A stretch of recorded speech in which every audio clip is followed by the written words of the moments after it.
Police को बट्टी मागिबा पड़िला महंगा।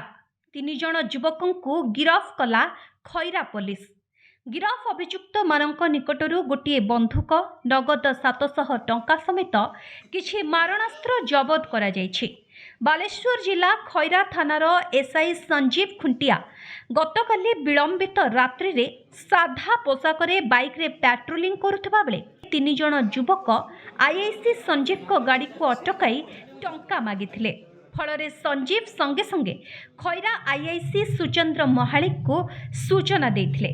IIC एक टीम नहीं घटनास्थल रे पहुंची युवक 3 जन को काबू करिथिबा बेले आज 3 जन अभियुक्तों को कोर्ट चालान करा जायछि।